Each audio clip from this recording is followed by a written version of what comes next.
બીજી તરફ તેના 3 જ દિવસ બાદ રાજકોટ ક્રાઇમ બ્રાન્ચની ટીમે આસારામના યૌન શોષણ કેસના સાક્ષી વૈદ્ય અમૃત પ્રજાપતિના હત્યા કેસમાં સંડોવાયેલા વધુ એક આરોપીની ધરપકડ કરી છે।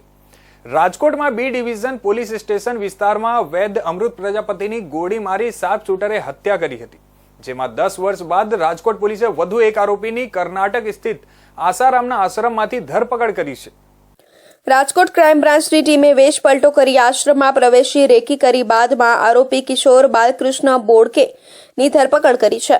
આ અગાઉ પોલીસે આ કેસમાં કુલ 3 આરોપીની ધરપકડ કરી હતી, જ્યારે હજુ 7 આરોપી પોલીસ પકડથી દૂર છે।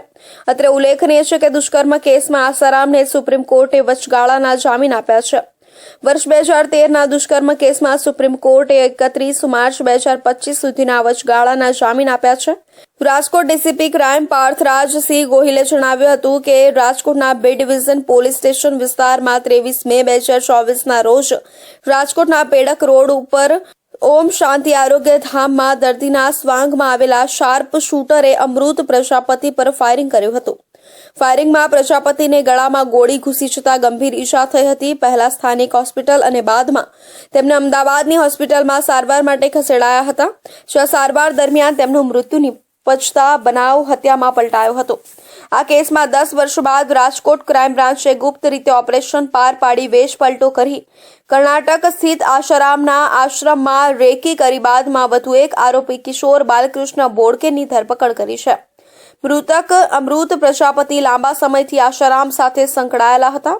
તેમને વૈદ્ય હોવાથી આસારામના સ્વાસ્થ્યની અંગત કાળજી લેવાની જવાબદારી તેમની હતી, પરંતુ મોટેરા આશ્રમમાં કિશોર વયના 2 સાધકો દીપેશ અભિષેકના શંકાસ્પદ અપમૃત્યુ પછી અમૃત પ્રજાપતિએ આસારામ સાથે છેડો ફાડ્યો હતો અને આસારામની વિરુદ્ધમાં બોલતા હતા, જેથી તેમનું નામ આસારામના વિરોધીઓના લિસ્ટમાં આવી જતા આસારામના સમર્થકે અમૃત પ્રજાપતિની હત્યા માટેનો પ્લાન ઘડ્યો હતો।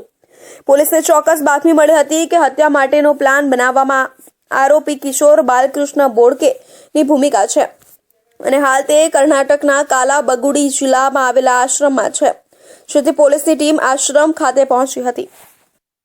રાજકોટ શહેર ક્રાઇમ બ્રાન્ચને માહિતી મળેલ હતી કે આજથી આશરે 10 વર્ષ પહેલા બી ડિવિઝન પોલીસ સ્ટેશનની હદમાં એક મર્ડરનો બનાવ બનેલો હતો, જેમાં અમૃત પ્રજાપતિ નામના વ્યક્તિની બહેરમીપૂર્વક હત્યા કરવામાં આવી હતી। એ પોતે વૈદ હતા અને પોતાની દુકાનમાં જ હત્યા થયેલ હતી અને આ હત્યાના ટોટલ 3 આરોપી પકડાઈ ચૂક્યા છે અને બાકીના જે 8 આરોપી પકડવાના બાકી છે એમાંનો એક આરોપી જે છે એ અત્યારે કર્ણાટક ખાતે કાલબુર્ગી કરીને એક જિલ્લો છે ત્યાંના એક આશ્રમની અંદર છુપાયેલો છે।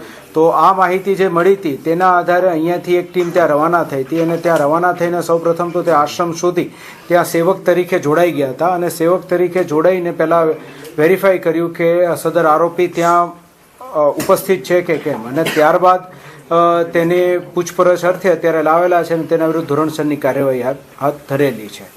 રાજકોટ ક્રાઇમ બ્રાન્ચમાં ફરજ બજાવતા ASI Jaldeepsinh Vaghela, head constable Subhash Koghari, Vijayrajsinh Jadeja તથા પોલીસ કોન્સ્ટેબલ અર્જુન ડવ અને સંજય ખાખરિયા 2 દિવસ પૂર્વે રાજકોટથી નીકળી 1200 કિલોમીટરનું અંતર કાપી કર્ણાટક સ્થિત કાલાબગુડા જિલ્લામાં આવેલા આસારામના આશ્રમ ખાતે પહોંચ્યા હતા। અહીંયા પહોંચી તેઓ પ્રથમ એક દિવસ સાધક બની દર્શન કર્યા હતા અને આરોપી ઉપર વોચ રાખવાની શરૂ કરી હતી।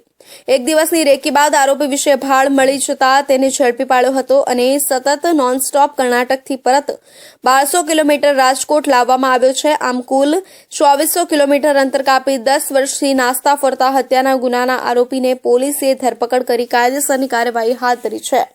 આ કેસમાં પોલીસે અગાઉ પણ 3 આરોપીઓની ધરપકડ કરી હતી અને હવે 4થા આરોપી કિશોર બાલકૃષ્ણ બોડકેની ધરપકડ કરી છે, જ્યારે આ કેસમાં હજુ 7 આરોપીઓ પોલીસ પકડથી દૂર હોવાનું સામે આવ્યું છે।